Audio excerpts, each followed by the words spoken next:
Imagine a small guarded village within this field. Over here were large concrete accommodation blocks for the guards and an enormous brick water tower. Now over here, the prisoners' compound occupied a 6-acre square area of land and contained accommodation blocks, bathhouse, a canteen, cinema, hospital, prison, theatre and a sewage disposal works. And right over there was the camp searchlight.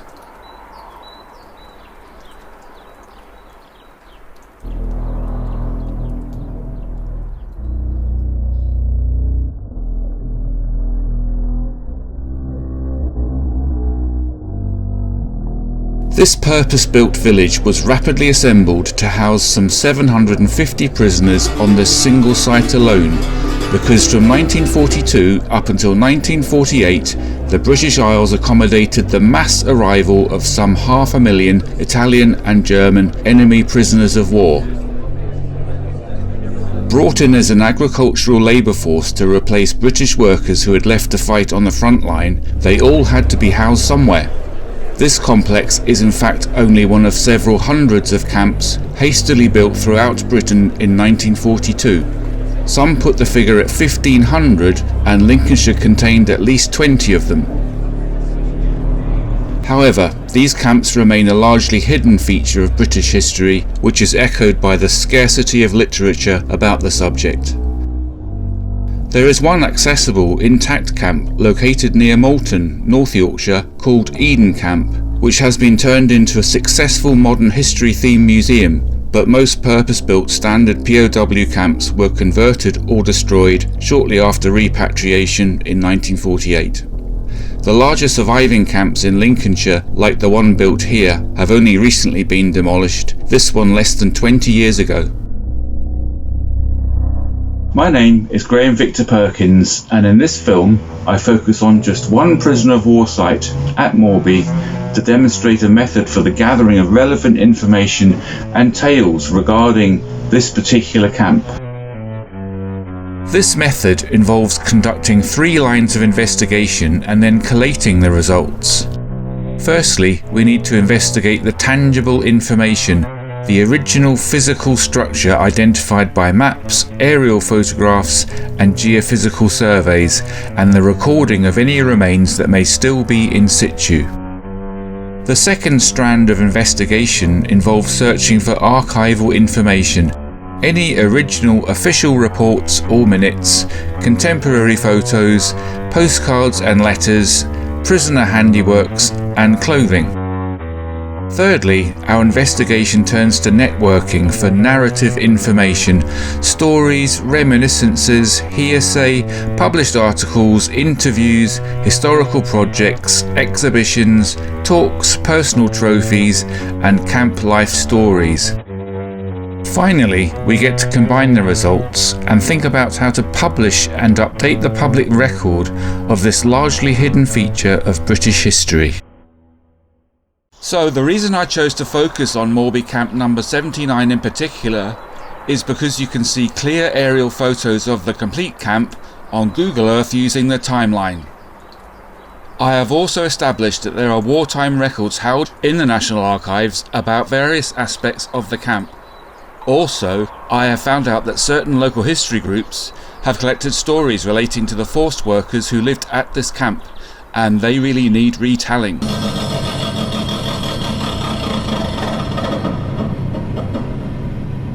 Lincolnshire prisoner of war camp identification for this film was initially based on listings published both in Historic England's 2003 report Prisoner of War Camps 1939 to 1948, still freely downloadable from their website, and in the 2012 book Prisoner of War Camps in Britain During the Second World War, written by John and Diane Sutherland.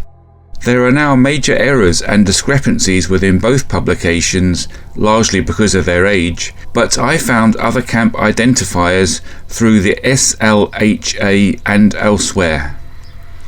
There are also dedicated websites such as Repatriated Landscape which may help, but there are discrepancies here too. So, to begin, here is a map of the 20 known POW camps in Lincolnshire amalgamated from those sources. Of these 20 camps, I have identified 13 sites as suitable for closer, tangible archaeological investigation using period maps, aerial photos and LiDAR manipulation. This means that 7 camps have been entirely removed and the whole site has been redeveloped for housing or other use. Desktop analysis from Bing Maps, Google Maps, Digimaps and LiDAR data reveal that those few camps with surviving remains are largely derelict or incorporated into farmsteads or light industry. This original photo of Kermington Camp shows an internal view of one of 8 huts in operation, but this recent photo shows how derelict and overgrown it has now become, with only 3 huts remaining. One reason for their dereliction may be that none in Lincolnshire have either been listed or interpreted via an information board or plaque for the general public to become aware of their historical importance. One of the most useful tools for investigating recent history is to use the timeline on Google Earth. Not only will you be able to see the chronology of a site, but sometimes the angle of the sun can reveal hidden features such as peaks and troughs in the landscape that may point to the existence of a structure. With the camp at Moorby, the timeline on Google Earth shows not only its almost complete layout from 2002, but its gradual dismantling over a 10-year period. Old maps are useful as a basis for recording too. In particular, the 1972 OS series of maps often show incredible detail. This 1972 map of Moorby Camp is structurally accurate when compared with an aerial photo and even shows the water tower, which is already removed on the earliest Google Earth image. This can be used as a basis for making your own detailed plan of the camp. Another important source for making a plan comes from your narrative investigation, where interviewees have described what and where certain buildings were situated. Here at Moorby, the location of the vehicle workshops were determined from such a narrative. Of course, if you want to investigate a wartime structure near to you, with permission from the landowner, you'll easily be able to go and see for yourself what tangible remains exist and what condition they might be in before recording them.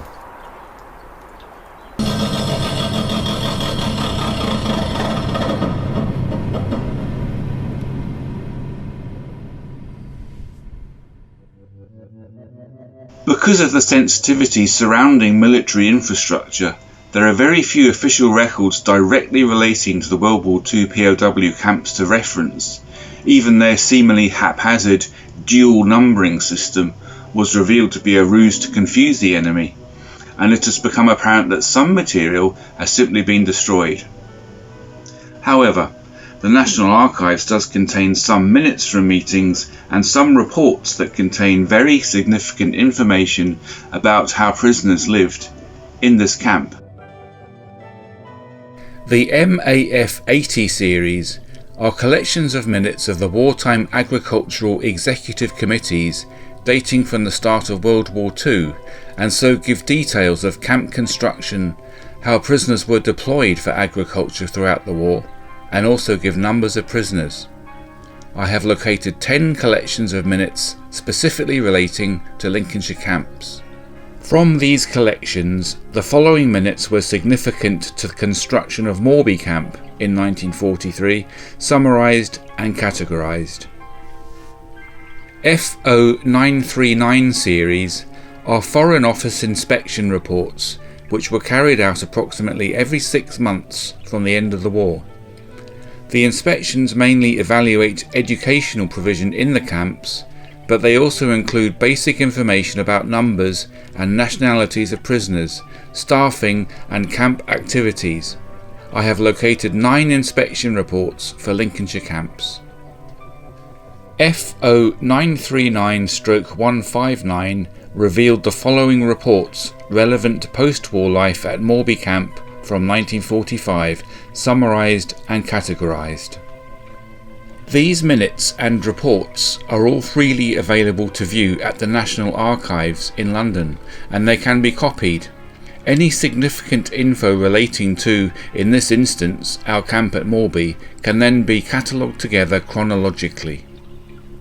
The F0939/159 file also revealed the identities of 14 hostels and satellite camps directly related to Moorby Camp, which are not on any list and need to be researched. Another important source of archival investigation is found in wartime aerial photographs. These aerial photographs can be requested through the Historic England website using a place name and National Grid reference, but they are not free. However, the provisional photocopies they supply are usually good enough quality to detect any imagery that you need, so you don't necessarily have to fork out for high quality photographic copies of the originals. This is a photocopy of a wartime aerial photograph of Moorby.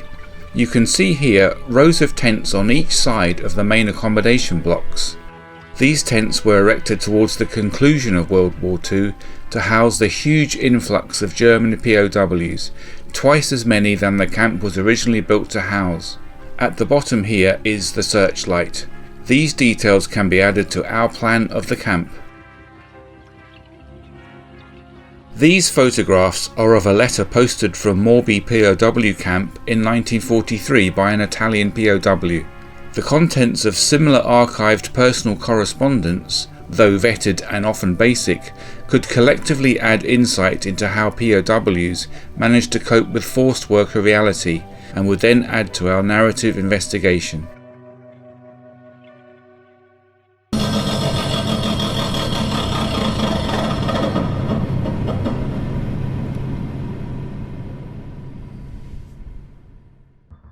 Initial contact through Facebook with various archaeology/heritage groups within Lincolnshire revealed that there are ongoing studies of specific POW camps by members of these groups who are also members of other organisations such as the U3A. Following up these connections, I found that those who had researched POW camps were only too willing to share the stories that they had managed to uncover, resulting in 6 independent narratives, some containing multiple stories. I also found that, coincidentally, Heritage Lincolnshire were creating their own community research project about the camp under the title Layers of History, and I was given permission to use some of their research. One of the stories that Layers of History unearthed from a local resident was about a young girl whose parents ran the Moorby post office. The girl contracted TB and was put into an isolated hut near the green, next to the post office, right here. One of the prisoners from the camp heard of her plight. With permission from the guards, made a violin from one of the trees from the camp. He would walk from the camp just over there and sit outside the girl's hut and play for her.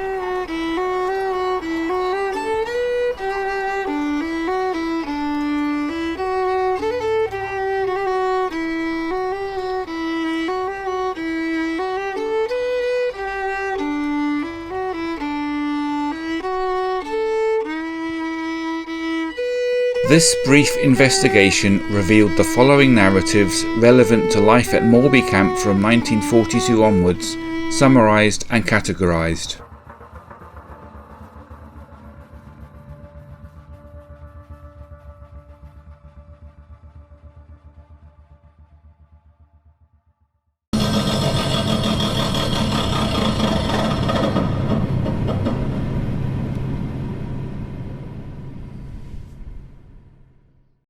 Now, to put it all together.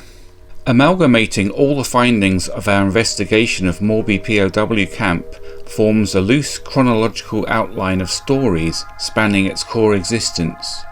The combined information encompasses 14 topics of World War II social history, agriculture, artefacts, cinema, crime, education, etc., which could perhaps serve as menu subheadings on a dedicated website for the camp, triggered, for example, by a simple QR code built into a heritage plaque.